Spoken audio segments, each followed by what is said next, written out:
He's kind of speedrunning in office right now, eh? He's doing like some sort of any % run, right? Oh yeah, I feel like he's going after it. He's hit the ground running, and it's very impressive. Like clearly there's a team this time, and there's an organization this time, and they're doing so much. All of those orders. I mean, clearly he's had to rescind some and go back because they're so far-reaching, and there's so many, hundreds of them. But I mean, I'm digging it, right? I'm watching every second of it. I feel like he's just like, he's in there and he's like, yeah, last time I did a good run. Now I want to do a renegade run. And I'm going to just do a full completion.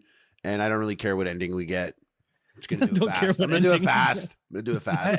He's doing the easy stuff, right? And Biden did the same thing. Like as soon as Biden joined, we got back in the Paris Climate Accords. As soon as Biden joined, we got back in maybe some trade deal with the Paris Climate Accords. Remember that?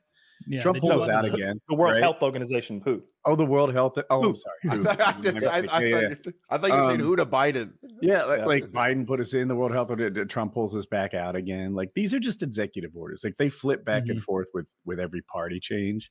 Good thing you guys are so big and strong.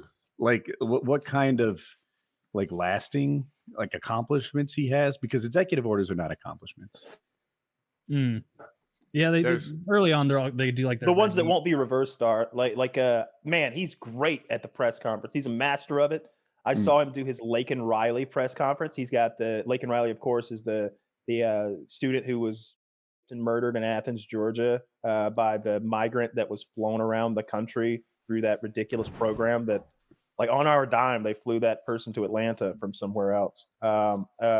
So he's got her mother there, and he's like, you know what, I'm gonna let her speak. And then she's up there crying, and she's like, Donald Trump is a man of his word. He promised us that he would do this months ago, and here we are doing it. And it's like, dude, and then they tried to ask Trump a question. He's like, I don't think this is the appropriate time. I'm going to sign this bill now. I was like, oh, he's winning. He's winning. Yeah, that's good. That's good. I'm almost sick of winning. There's been so much winning. I'm almost there.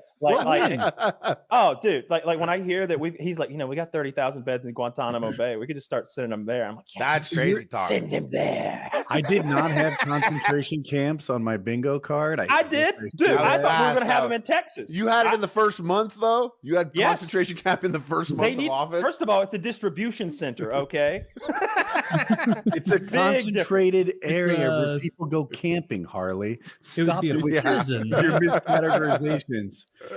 So he would just use it as a prison and just send the illegals there. He is already. It's already done. Like it's not like, hey, maybe we'll. It's like, so it is written, so it is done type shit. Now that he's president, like when he comes up with a thought like that, he's like, how many beds?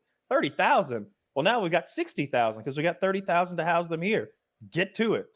There's not enough room, like literally, like beds they'd have to be like that prison. You know that prison we were watching?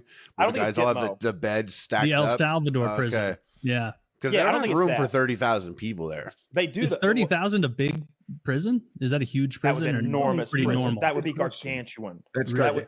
So it's do you not have even any idea how large the one in Talladega was? Oh, I think there was maybe in the low part that I was in. I would guess, because I never saw the whole thing. You know what I mean? They don't give you a tour. That'd be cool. But it felt like there was maybe like 2,000 of us. Don't use that door. That lock doesn't even work. Yeah, like I was in a dorm room with maybe 120. It felt like, and then there was like 3 or 4 more of those dormitories. So like, and then I think there may have been more somewhere else, but I never saw them. So it felt like there was maybe 1,000 of us, I guess. So I googled it, and you're really good. It said 800, approximately 890. So maybe 1,000. But I don't know what they're talking about in Gitmo, because all right, so you've probably seen like back in the Bush days, and the people we'd send to Gitmo, the worst of the worst that we can't turn over to Syria because the Syrians won't hold on to them well. Just the worst of the worst terrorists. That's not what he's talking about. Like, he's definitely not talking about that chain length dog pound that we've got that we keep people in, because that ain't 30,000. But there's something else there that clearly he is talking about, because there's a big base there. It's like really difficult to speak Trump, right? Like when he says there's 30,000 beds, there could be anywhere from 500 to 30,000. The lying that he does doesn't like conform to normal lying, felt like stretches of the truth. This felt like a concrete number someone had told him, and because he was like, so that's double what we have now, right, Mark? And it's like Mark's like, yes, sir, Mr. President. Like someone's over there, like You can trust Mark. Mark's counting the beds. Mark does sound Mark trustworthy. counted He's the a good beds. I trust Mark. He's a good guy. He was off camera, but I heard his voice, white guy. And I just think we're in good. Oh no, I've been watching the ice raids, pumped about that, and I'm not in communities where that happens, of course, fancy guy like me. But I talked to some underlings I know, and they tell me that in their little communities, oh, it's just bedlam.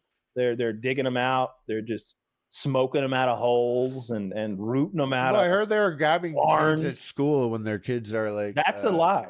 That okay. governor's in trouble and may get in some legal situation. That governor repeated a vicious lie.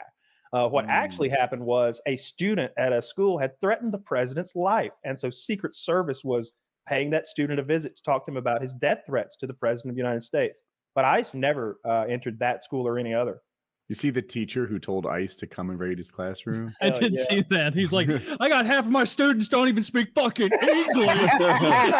And I work at Northeastern High, Atlanta, Georgia.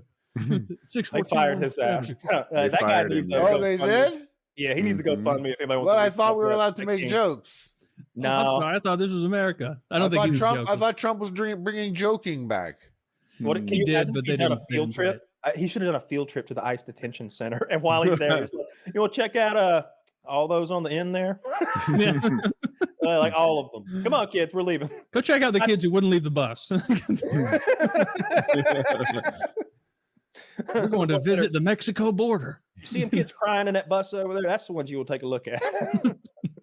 Yeah, he got in trouble about that. Shouldn't do that. What they did do is they removed a restriction on ICE going into schools and churches because they don't want those places to be, in the Dracula movies, they're like, he can't go to church. Come on, everybody go to the church. You don't want that to happen. But I don't think they've actually gone to any churches or schools yet. But if they do, then good on them. Some of those kids need to go. Well, all those kids need to go. I thought I saw this. But if there's any little ones, we keep them because we're in short supply. We are in short supply. We can keep the dwarves just to bring a little cheer. Maybe we can have a whole. You know how China has that dwarf town. We should have our own dwarf town. You know how many dwarf towns China has? Infinitely more than us mathematically. And so if we could just get one good dwarf town, dude, imagine you put that in like a state like South Dakota. Suddenly tourism. Suddenly enterprise. South Dakota has lots of tourism. Or wait, they're the ones with Rushmore, right? Yes. North Dakota. We'll give it to North Dakota. North Dakota needs it more. Exactly.